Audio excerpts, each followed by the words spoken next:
Evangelho de Marcos, capítulo 13, a partir do versículo 28, nós estamos terminando de meditar no sermão apocalíptico, escatológico de Jesus, a respeito dos últimos dias, a respeito da sua volta. Tivemos passagens aqui bastante assustadoras, né? Não é um discurso fácil a respeito das coisas que hão de suceder. E então eu até digo para você ler depois na sua casa todo o capítulo 13 do Evangelho de Marcos, porque a palavra diz que nós seremos bem-aventurados se nós meditarmos principalmente no que acontecerá nos últimos dias, para que nós estejamos preparados. Se você encontrou, vou pedir para você ficar em pé para nós lermos o Evangelho do Senhor. Evangelho segundo Marcos, capítulo 13, versículo 28, diz assim: Aprendei, pois, a parábola da figueira. Quando já os seus ramos se renovam e as folhas brotam, sabeis que está próximo o verão. Assim também vós, quando vides acontecer estas coisas, sabei que está próximo às portas. 30. Em verdade vos digo que não passará esta geração sem que tudo isso aconteça. Passará o céu e a terra, porém as minhas palavras não passarão. Mas a respeito daquele dia ou da hora, ninguém sabe, nem os anjos no céu, nem o Filho, senão o Pai. Estai de sobreaviso, vigiai e orai, porque não sabeis quando será o tempo. É como um homem que, ausentando-se do país, deixa sua casa, dá autoridade aos seus servos, a cada um a sua obrigação, e ao porteiro ordena que vigie. Vigiai, pois, porque não sabeis quando virá o dono da casa, se à tarde, se ao meio-dia, se ao cantar do galo, ou se pela manhã, para que vindo ele inesperadamente não vos ache dormindo. O que porém vos digo a todos, vigiai. Digo a todos o que? Vigiai. Amém. Oremos. Senhor, nosso Deus e nosso Pai, pedimos que o Senhor abra o nosso coração e o nosso entendimento para a Tua Palavra, para que nós possamos aprender o que significa vigiar, em nome de Jesus. Amém. Os irmãos podem se assentar, em nome de Jesus. Graças a Deus. Irmãos, nós estamos terminando hoje de falar a respeito desse sermão, que é o capítulo 13 inteiro. O capítulo 13, eu peço até que você não feche a sua Bíblia, e que você depois, quem não acompanhou essas mensagens desde o início, é importante que você leia depois na sua casa o capítulo inteiro, para que você não perca nada daquilo que Jesus quis dizer nesse sermão. Esse dia em que o sermão foi proferido foi provavelmente terça-feira, uma terça-feira antes da sexta-feira da paixão. Foi numa terça-feira em que Jesus ele já havia pregado o dia inteiro e discutido o dia inteiro com os fariseus, com os saduceus, com os mestres do templo. Jesus já tinha pregado o dia inteiro. E aí chegou a noite, quando ele já tinha saído do templo, os discípulos tinham perguntado para ele: Senhor, quando que vai suceder essas coisas? Que coisas? Porque Jesus ele tinha dito, quando ele olhou para o templo, que não iria sobrar pedra sobre pedra, porque os discípulos estavam encantados, porque o templo de Salomão ele era muito bonito, e eles disseram: olha Jesus, como é bonito esse templo. Jesus olhou para o templo e falou: olha, não vai sobrar pedra sobre pedra. E aí eles ficaram atônitos, porque eles gostavam muito daquele templo de Salomão, e eles se perguntaram: puxa, mas quando que vai acontecer essas coisas? E aí Jesus ele começa a contar aquilo que vai acontecer no futuro, não somente a respeito do que iria acontecer com aquele templo que seria destruído, mas ele começa a falar dos últimos tempos e ele chega a falar até da sua volta. Então, fica com a sua Bíblia aberta, nós vamos resumidamente falar de algum desses sinais que Jesus disse que iria acontecer. Por exemplo, Jesus ele disse no versículo 6 do capítulo 13 que surgiriam falsos cristos. Do versículo 7 e 8 ele disse que haveria guerra, terremoto, fomes e que este seria o princípio das dores. Dos versículos 9 e 10 ele disse que haveria perseguição aos cristãos feita pelas autoridades. No versículo 12 ele disse que haveria perseguição familiar, que o pai entregaria o filho à morte e o filho entregaria o pai à morte. No versículo 13 ele diz que haveria um ódio universal aos cristãos, que todos odiariam os cristãos por causa do nome de Jesus. No versículo 14 ele fala a respeito do abominável da desolação, que seria o anticristo. Dos versículos 14 ao 20 ele vai falar das dificuldades de quem estava na Judéia naqueles dias. Ele fala assim: olha, ora para que isso não aconteça no sábado, olha, coitada daquelas que estiverem grávidas naqueles dias, não volta para a Judéia, quem estiver nos campos, quem estiver no telhado, não desça para pegar nada, vai embora correndo. E ele diz que vai ser uma tribulação tão grande como se nunca tivesse existido, e que se Deus não tivesse abreviado aqueles dias, ninguém se salvaria. Mas por causa dos eleitos, ele disse que Deus abreviou aqueles dias. Pois bem, e aí ele continua dizendo que haveriam, depois daquela tribulação, fenômenos da natureza. Ele diz que o sol se apagaria, que a lua não daria sua claridade, que as estrelas cairiam do céu, lá no versículo 24 e 25, e aí no versículo 26 ele fala a respeito do retorno do Filho do Homem, que voltaria nas nuvens do céu. E no versículo 27 ele diz que os eleitos de Deus serão reunidos dos quatro cantos da terra, serão reunidos em um só povo, e eles seriam somente um único rebanho e um único pastor. Então foi até aqui que a gente leu e estudou e meditou nos últimos 3 cultos. A gente falou detalhadamente a respeito dessas passagens. E hoje nós lemos essa parte final aí, né, conjuntamente com os irmãos, para que nós possamos aí entender um pouco mais como que se finaliza aí esse ensino de Jesus. Então veja, nos versículos 28 e 29, ele fala para que nós temos que nos lembrar da parábola da figueira. Ele diz assim, que a figueira ela dá certos sinais. Quando os seus galhos, quando os seus ramos se renovam e as folhas brotam, todo mundo sabia que estava próximo do verão.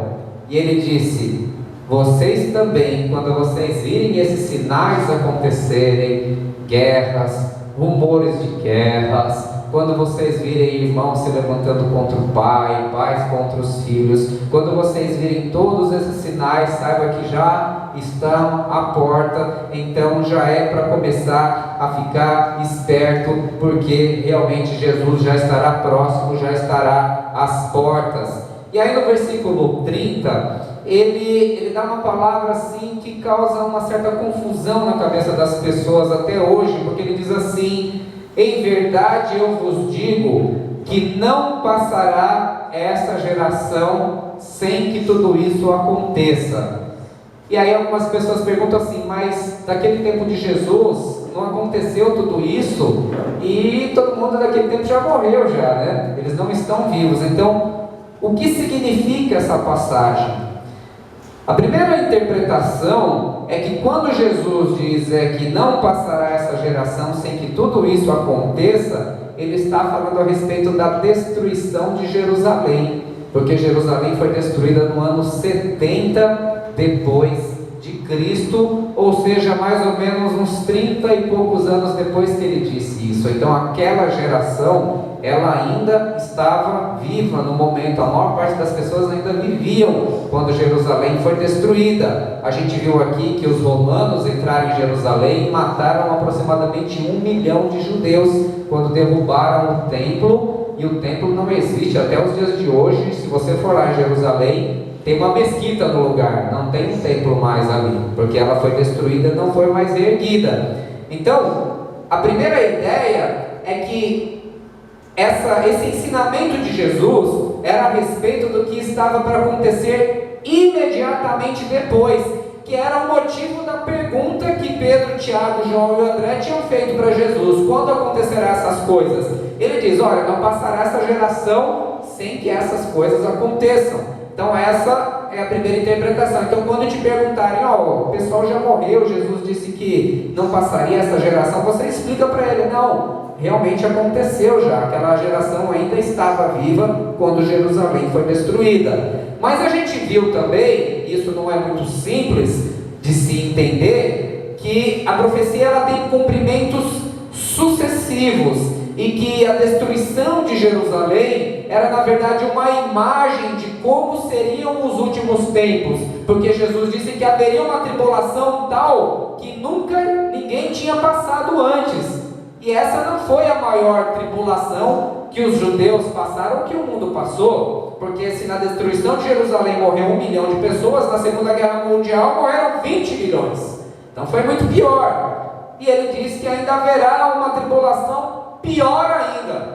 Então até a gente que gosta de ir para a igreja sempre ouvir coisas positivas e alegres, é bom ouvir, e a gente precisa falar, mas existem essas passagens das Escrituras também que nos asseguram que tempos difíceis ainda haverão de acontecer. Então, isso significa o quê? Que se Jerusalém, a destruição de Jerusalém foi uma imagem do que iria acontecer, haveria uma geração de pessoas que não haveriam de passar quando as últimas coisas acontecerem, e essa geração de pessoas são os judeus. Então Jesus parece estar dizendo aqui o seguinte, que até aquele dia acontecer, os judeus ainda estariam presentes no mundo. Parece que a maioria entende essa interpretação, e o que é muito interessante é que 2000 anos se passaram. Os judeus eles foram obrigados a sair de Jerusalém no ano 70 depois de Cristo por causa da destruição. Eles peregrinaram pelo mundo inteiro. Quem aqui conhece algum judeu? Levanta a mão. Eu conheço um judeu. Alguém conhece algum judeu aqui? Levanta a mão. O Cris conhece algum judeu? Ninguém conhece nenhum judeu aqui? Então pode fazer piadinha de judeu, né? Falar não de judeu que não tem nenhum aqui. Pois bem, não? Conhece algum judeu? Difícil? O Silvio Santos não é parente de judeu, não? Aí vocês conhecem o judeu, tá vendo? O pessoal tem grana, né? Então, parece que Jesus está dizendo aqui que os judeus eles estarão ainda no mundo quando essas coisas acontecerem. E é impressionante que 2000 anos se passaram, foi um povo que andou sem terra, sem pátria, foram para a Europa inteira, foram perseguidos, muitos foram mortos. Na Segunda Guerra Mundial foram mortos 6 milhões de judeus nos campos de concentração, e até hoje os judeus estão aí no mundo, né? Estão agora lá no Estado de Israel, brigando com os palestinos. Aquilo ali é um barril de pólvora, todo mundo acompanha pela televisão o que acontece, é muito complicado, mas o fato é que os judeus ainda estão vivos. 2000 anos depois ainda tem judeu. Quando nem tinha brasileiro no mundo, pelo menos nós aqui, já existia judeu, e ainda existe judeu até os dias de hoje. Jesus disse: olha, em verdade vos digo que não passará essa geração sem que tudo isso aconteça. Pois bem, aí no versículo 31 Jesus faz uma promessa: passará o céu e a terra, porém as minhas palavras jamais passarão. Vamos dizer juntos? As minhas palavras jamais passarão. Então, diante de tudo na vida que é passageiro, Jesus fez uma promessa que a palavra dele jamais passaria. Então, diante de tudo aquilo que passa, eu, você, as circunstâncias, as alegrias, as dores, tudo é muito passageiro nesse mundo. Se nós quisermos permanecer para a eternidade, precisamos nos apegar àquilo que nunca passará, e aquilo que nunca passará é a palavra de Cristo. Por isso nós temos que nos apegar à palavra de Jesus sempre, porque passará os céus e a terra, mas a palavra de Cristo jamais passará, porque a palavra de Cristo é eterna, assim como o próprio Cristo é eterno. Muito bem. E aí, no versículo 32, ele diz assim, que alguém pode ter perguntado para ele, mas que dia exato vai acontecer? Ele diz assim, mas a respeito daquele dia ou da hora, ninguém sabe, nem os anjos no céu, nem o Filho, senão o Pai. Então, Jesus, embora seja o Filho de Deus, quando ele veio ao mundo, ele assumiu a condição humana.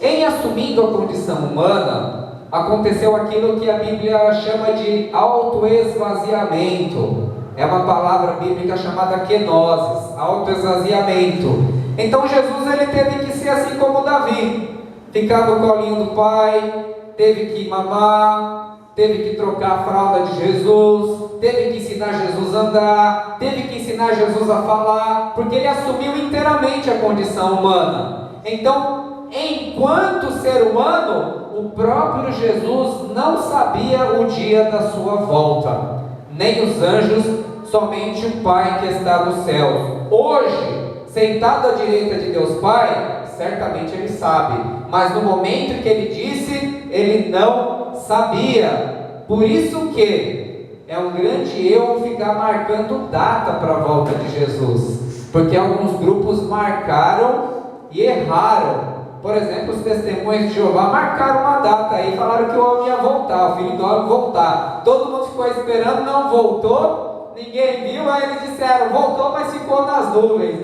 não fez a passagem completa, né? Não completou todo o percurso, aí voltou nas nuvens para ficar fazendo o quê? Né? Então não voltou coisa nenhuma, porque a Bíblia diz que quando ele voltar, a terra inteira perceberá e saberá que ele está voltando, porque ele voltará nas nuvens do céu. Então todo mundo vai saber, não vai ter essa dúvida não. Então teve outros grupos aí que também marcaram a data da volta de Jesus. É bobagem, viu? Não adianta tentar fazer essa especulação. Os caras começam a pegar o livro de Daniel, fazer um monte de soma, multiplicação. Nem quem é bom de matemática entende isso daí. Não adianta marcar data, porque ele não marcou data. Pode ser a qualquer momento, num piscar de olhos, quando nós menos estivermos esperando, como um ladrão quando invade uma casa. Ninguém está esperando o ladrão entrar, ele entra. Assim vai ser a volta de Jesus, e todo mundo vai saber. Não vai ter esse negócio de ficar só na nuvem não. Muito bem.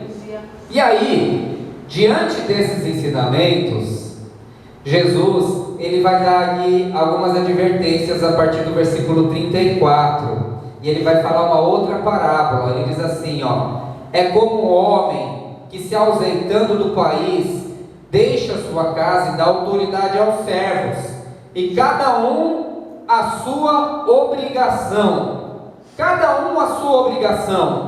e ao porteiro ordena que vigie. Então ele já falou vigiai, lá no começo do 35, do 33, no final do 34 ele fala vigie, e no 35 ele dá uma ordem explícita: vigiai, pois, porque não sabeis quando virá o dono da casa. E aí ele vai falar todos os horários possíveis, se é à tarde, se é meia-noite, se é o cantar do galo, né? Galo canta de madrugada, se pela manhã, para que, vindo ele inesperadamente, não ache vocês dormindo. E aí ele enfatiza de novo no 37, o que porém vos digo a todos, vigiai. Vigia, irmão, vigia na terra, porque Jesus virá do céu, vigia. E ele fala 4 vezes aqui, para que nós vigiemos. Amém?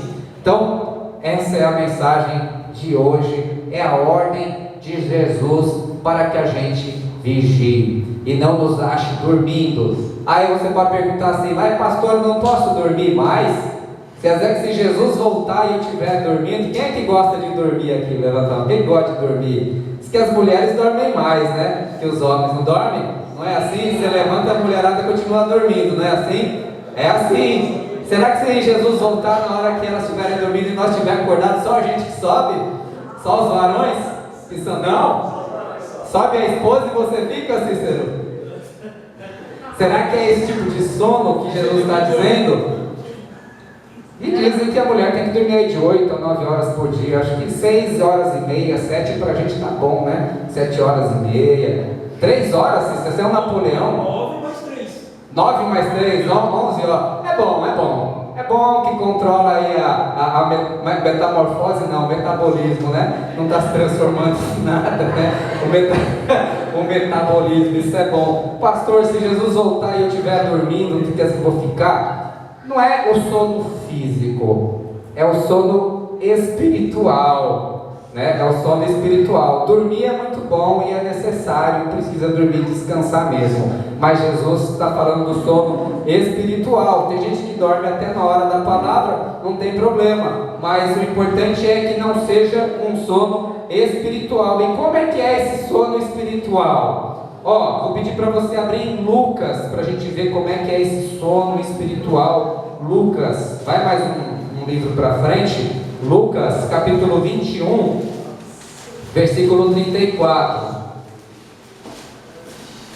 Lucas 21, 34, para a gente ver como é que é essa palavra, como é que é esse estado de sonolência espiritual. Como é que é isso daí?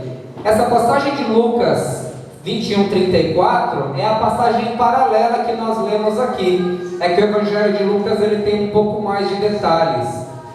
E aí ele diz assim, Lucas 21, 34: acautelai-vos por vós mesmos, para que nunca vos suceda que o vosso coração fique sobrecarregado com as consequências da orgia, da embriaguez e das preocupações deste mundo, para que aquele dia não venha sobre vós repentinamente como um laço, pois há de sobrevir a todos os que vivem sobre a face da terra.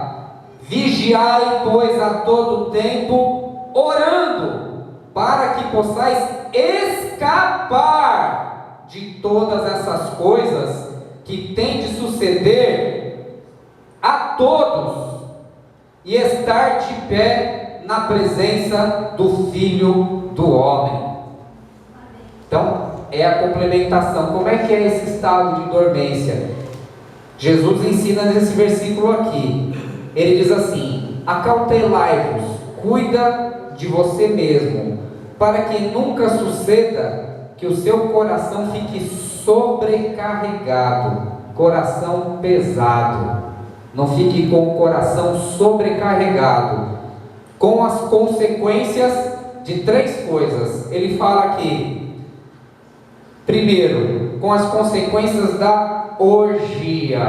É uma palavra feia, orgia, né? Você fala orgia, já vem coisa feia na cabeça. Por que coisa feia mesmo? Orgia eram aquelas festas em que se tinha muita comida, muita bebida e muita imoralidade sexual. Sexo à vontade, livre entre os participantes. Isso é orgia. E quais são as consequências da orgia? Jesus fala: cuidado com as consequências da orgia.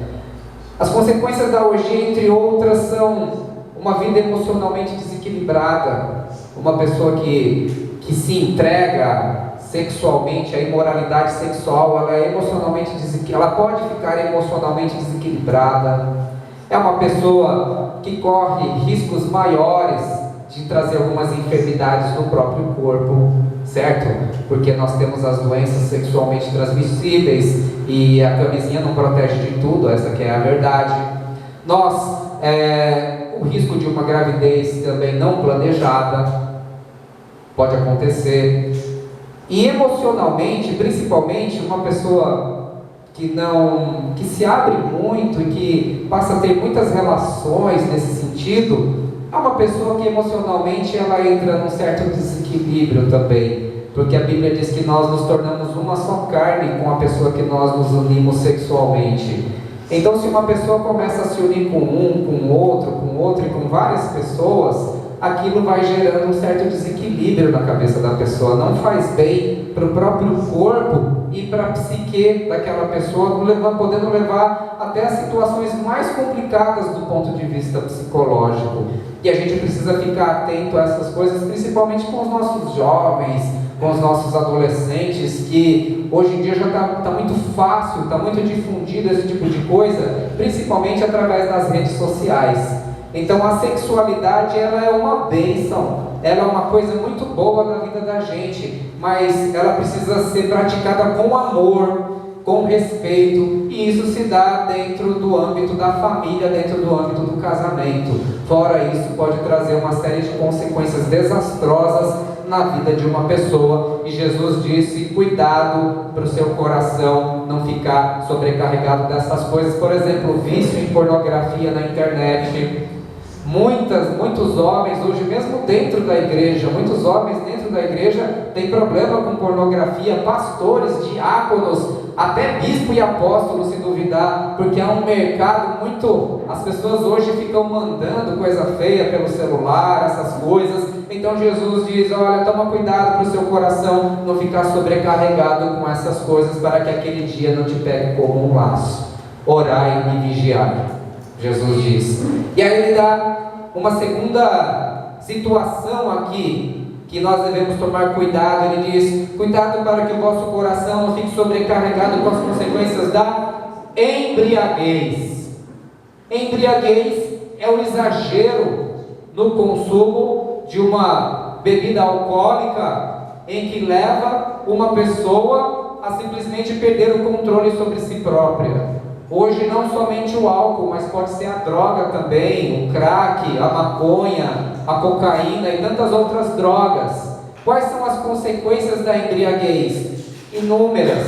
É só a gente andar pelas ruas aqui de Guaianazes que a gente vê a consequência da embriaguez. As consequências da embriaguez são famílias destruídas, é uma vida descontrolada. A pessoa não consegue prosperar economicamente, financeiramente, e depois a própria família rejeita essa pessoa. Quando a gente vai nas casas terapêuticas, quase todo mundo já foi rejeitado pela família. A pessoa já está aí muitas vezes morando na rua, morando debaixo da ponte. Então, as consequências da embriaguez são completamente destrutivas e são inúmeras também.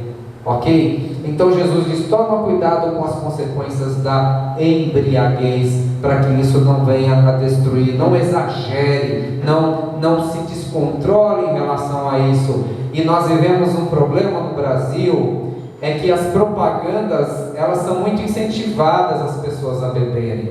Então você tem propaganda de cerveja, desde as 8 horas da manhã você tem propaganda de cerveja, porque cerveja não é considerado uma bebida tão alcoólica a ponto de ser proibida a propaganda.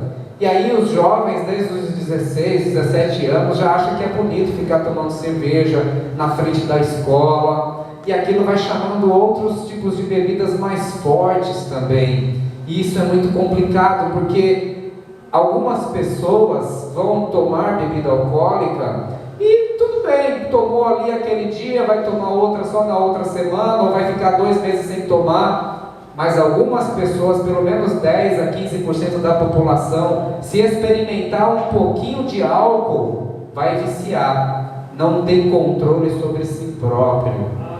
Eu não sou favorável a que se proíba, mas eu acredito que deveria ter um controle maior, um determinado horário que a pessoa não pudesse mais beber, não pudesse mais ser vendido, não vender em estádio de futebol, não vender em lugares de concentração em massa. Quantas pessoas são atropeladas aí nas ruas porque uma pessoa bebeu à noite e depois vai embriagada e atropela um trabalhador? Quantos casos nós já vimos assim acontecer por causa disso? Porque não tem um controle. Eu não sou favorável à proibição, porque você proíbe e vira máfia, começa a virar traficante que nem os outros aí. Não adianta proibir, mas tem que controlar.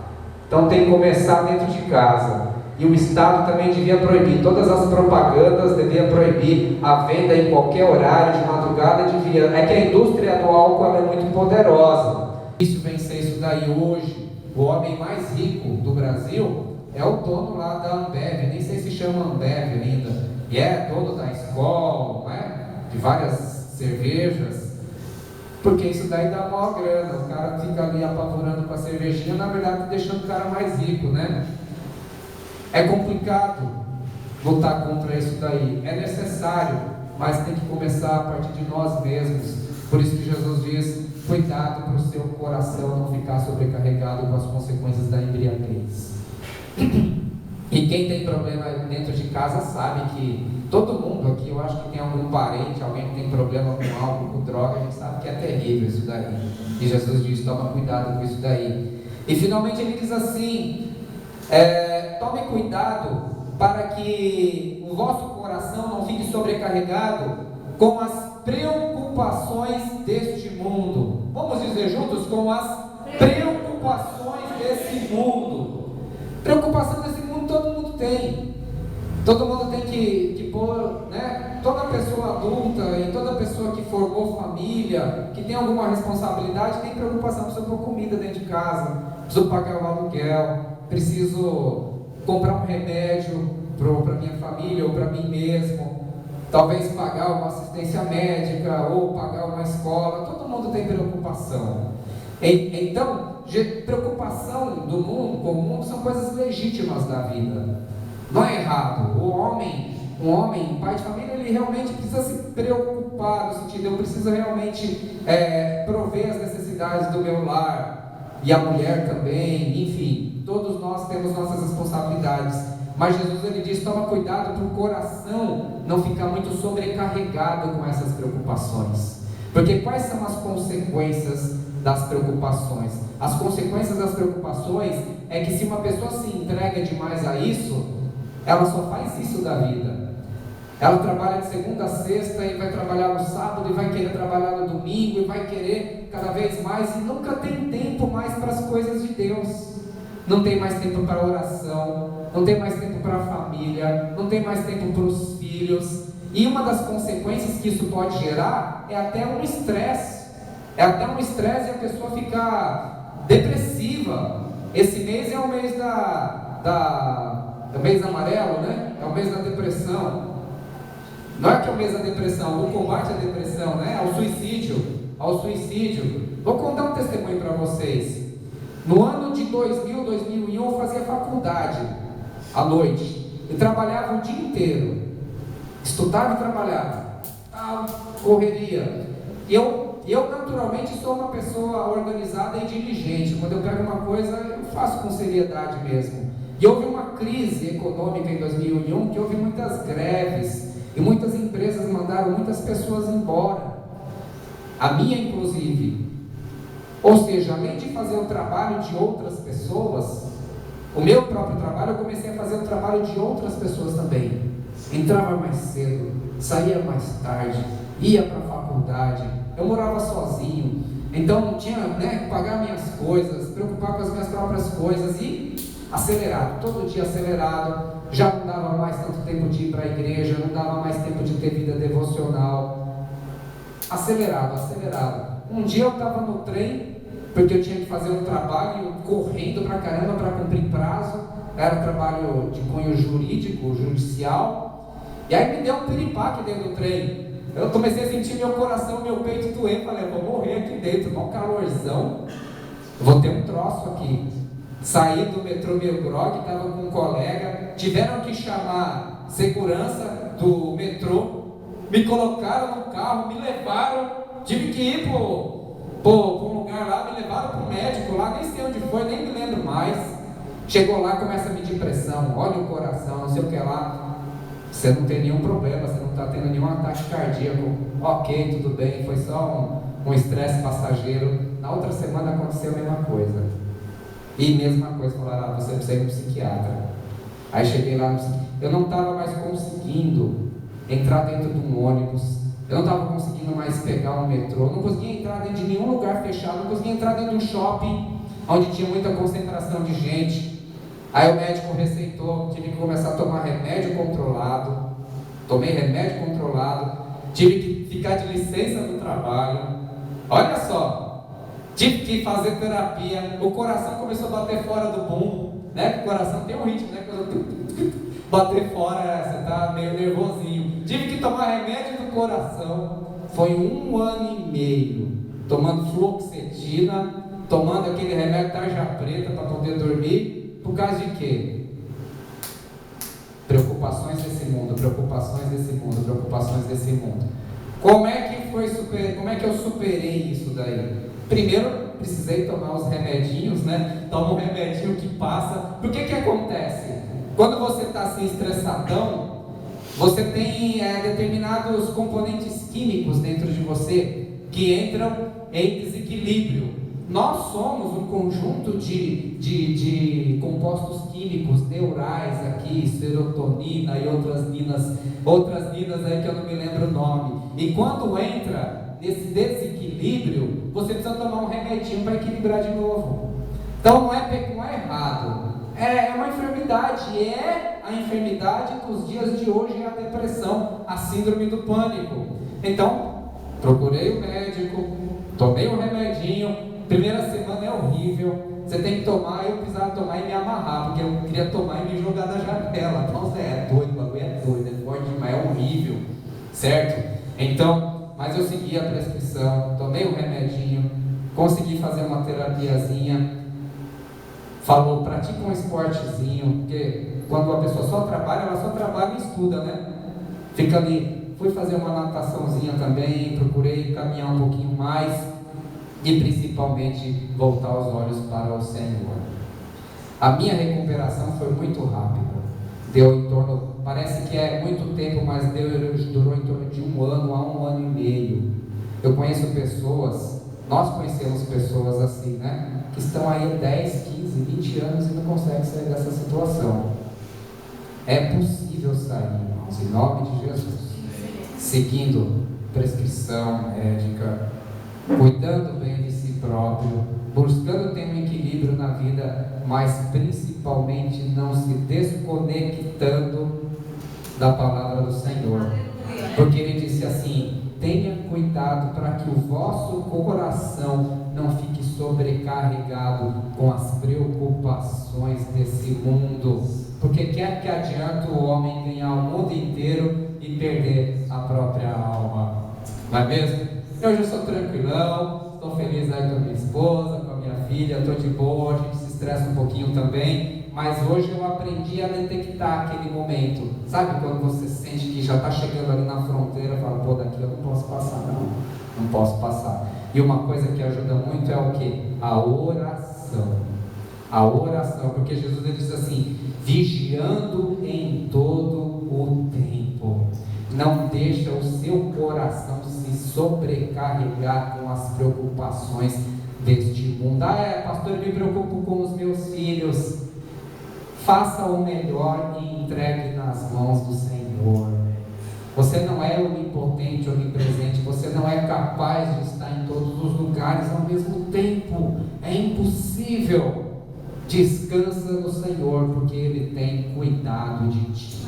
Aleluia. Ele tem cuidado de nós, e nós não precisamos sobrecarregar o nosso coração nessas coisas, em nome de Jesus. E o Senhor há de nos curar sempre, em nome de Jesus, porque Ele é o príncipe da paz, e o primeiro dom do ressuscitado é a paz do Cristo, que excede todo o nosso entendimento. A paz de Jesus excede todo o entendimento. Pode estar tudo desabando, pode estar tudo caindo, você pode estar sofrendo uma série de perdas, mas quando o Senhor está ao seu lado e está em você, Ele ajuda você a carregar as suas cargas. E mesmo que você passe pelas mesmas situações que você passou antes de conhecê-lo, ou até piores, é diferente, porque Jesus está com você. Jesus está do nosso lado. Ele ajuda a gente a carregar as nossas cargas. Ele não vai permitir que nenhum de nós pereça.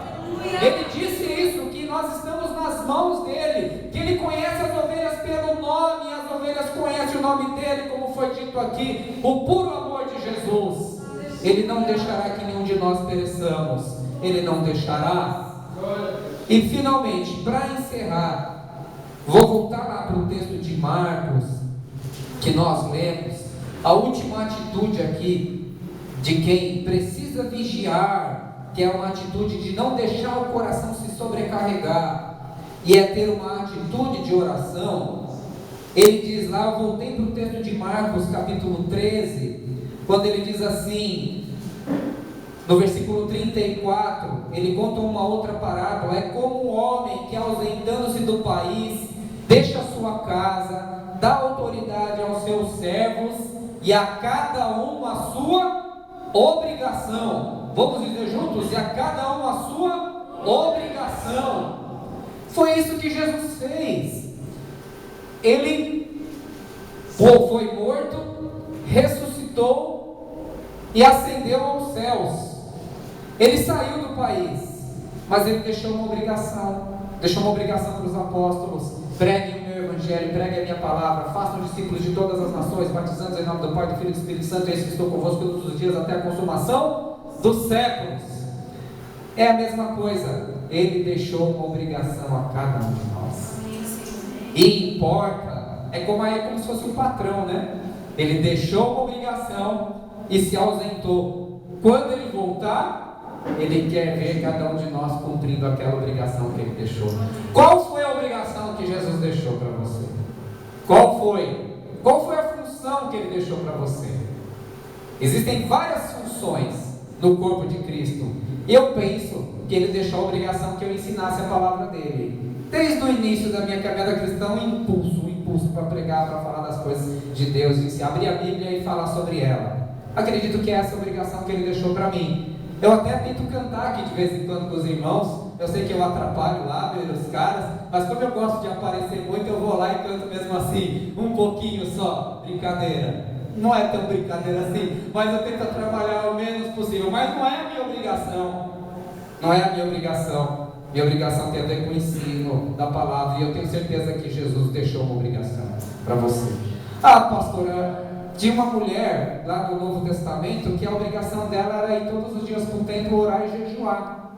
Não tinha nenhuma função, uma outra função, mas era essencial. Talvez a sua função realmente seja vir na casa do Senhor, jejuar, orar, abraçar as pessoas. Cada um é que sabe qual é a sua função. Ah, minha obrigação, Jesus falou que eu tenho que alimentar os pobres, que eu tenho que ir nas cadeias, visitar os que estão presos lá e evangelizar, que eu tenho que evangelizar os que estão nas ruas. Ah, minha obrigação é contribuição. O Senhor me deu um dom maravilhoso de contribuir, eu contribuo. Aqui está, pastor, eu contribuo porque eu sei que a igreja tem várias despesas e ajuda várias pessoas. Toma aí. Sei lá, é a obrigação que o Senhor te deu.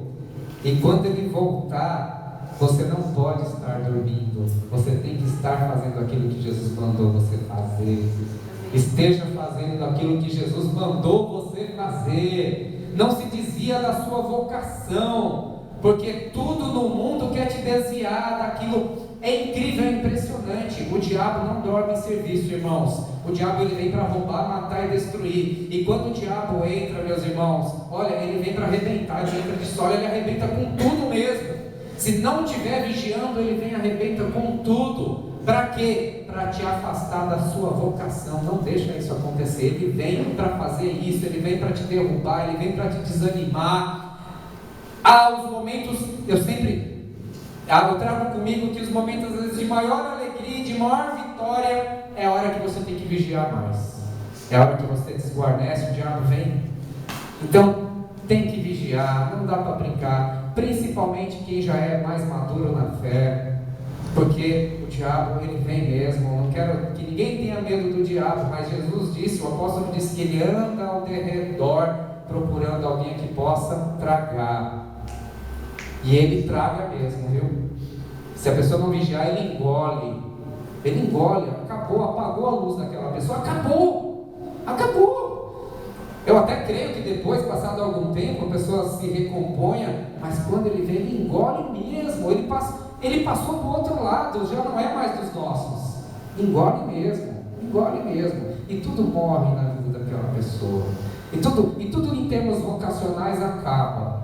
Aí outras luzes começam a brilhar. Puxa, é a balada, é o passeio, é não sei o que lá. Não tem nada errado nessas coisas, desde que aquilo não venha apagar a sua vocação, a obrigação que Jesus deixou para você fazer. E olha, sinceramente, eu era um cara da noite. De domingo a domingo. Tinha um dia que eu descansava e não era na segunda, era na terça, porque não tinha nada. Segunda-feira, Somebody Love. Quarta-feira, Santana Samba. Quinta-feira, sexta-feira, Clube da Cidade. Domingo, Projeto Radial, Projeto West On. Vários lugares, Grajaú, fazia baile. Cara, nada disso traz o mesmo contentamento de alma do que quando você encontra a obrigação e a vocação que Jesus deixou na sua vida. Nada substitui isso. Tanto é que se você tenta voltar, é uma desgraça, é ruim demais, porque não traz a mesma alegria. E eu oro para que os nossos jovens não precisem viver essa experiência de passar pela frustração e depois voltar, assim, muitas vezes tão machucado e tão desesperado, certo? Às vezes eu fico pensando assim, a pessoa está tão descrente das coisas de Deus, nada toca ela, nada, e às vezes, como foi falado aqui, todas as coisas concorrem para o bem daqueles que amam a Deus e são chamados segundo o seu propósito. Às vezes, sei lá, talvez a pessoa precise passar por aquilo para depois reconhecer. A gente nunca quer que seja com um dos nossos, né? Porque a gente quer poupar, a gente gostaria que eles acreditassem na gente. Mas o novo nascimento, esse encontro com Cristo, não é uma coisa que a gente consegue produzir na força do braço, é um milagre de Deus mesmo. Então que esse milagre possa acontecer na vida dos nossos filhos, em nome de Jesus, se é que não aconteceu ainda. E não perca a sua vocação, porque Ele está para voltar, e quando Ele voltar, Ele quer que nós estejamos vigiando, que nós não deixemos que o nosso coração fique sobrecarregado com as consequências da orgia, com as consequências das preocupações deste mundo, com as consequências da embriaguez, mas que antes nós possamos estar trabalhando na seara dele, porque foi para isso que Ele nos chamou. Entregue-se. Eu vivi a situação, meus irmãos, de perder absolutamente tudo na vida. Eu vivi essa situação, perdi tudo. Só a roupa do corpo, meus livros e minha filha. Vivi essa situação, mas o Senhor, Ele restaura e restaura em dobro. Restaura e restaura em dobro, desde que você foque nas coisas dele, foque na vocação. Não procure vingança, não procure seus próprios, não procure essas coisas, procure servir ao Senhor, que Ele restaura muito rápido, a começar por você mesmo, a começar por você. Foca nas coisas de Deus, entrega a sua vida na mão de um homem de Deus, de uma mulher de Deus. Aprende a viver com um homem e com uma mulher de Deus. Como é que eu vivo como um cristão? Tem hora que a gente tem que reaprender tudo. Entrega a sua vida na mão de um homem de Deus. Busque a santificação, busque a santidade, use a situação de dificuldade da sua vida para se impulsionar ainda mais para as coisas de Deus, e Ele há de restaurar todas as coisas em nome de Jesus Cristo. Ele há de restaurar, porque Ele disse que veio para nos dar vida e vida em abundância. É essa vida que Jesus tem para a gente, irmãos, em nome de Jesus. Uma vida em abundância, uma vida de paz, uma vida de alegria, e a bênção do Senhor não acrescenta dores. A bênção do Senhor não acrescenta dores. Não acrescenta dores. Que tipo de dor, pastor? Dor de morte. Dor de morte. Isso não vem do Senhor. Isso vem da carne, isso vem do mundo, isso vem do diabo. Mas os planos de Deus para as nossas vidas são planos de vida e são planos de paz. Receba essa paz em nome de Jesus Cristo, do príncipe da paz nessa noite, em nome de Jesus Cristo. Que a face do Senhor brilhe sobre a tua face em nome de Jesus. Que Ele abençoe todos os seus planos em nome de Jesus Cristo. Tudo aquilo que você fizer em santidade em nome de Jesus Cristo. Tudo aquilo que você fizer para agradá-lo e para a glória dEle. Ele há de cuidar das tuas coisas em nome de Jesus. Ele há de te restaurar em todas as coisas. Ele há de te tirar todas as suas dores. Ele arranca de dentro de você porque Ele pode fazer. Na hora que você pensa em se ajoelhar, na hora que o seu joelho toca no chão, Ele já te curou. É assim que Ele faz, é assim que Ele pode fazer, é assim que Ele pode nos restaurar. Em nome de Jesus, de todas as coisas, que a bênção do Senhor esteja sobre a sua vida. Em nome de Jesus. Graças a Deus. Vamos ficar de pé, vamos orar na presença dEle, em nome de Jesus.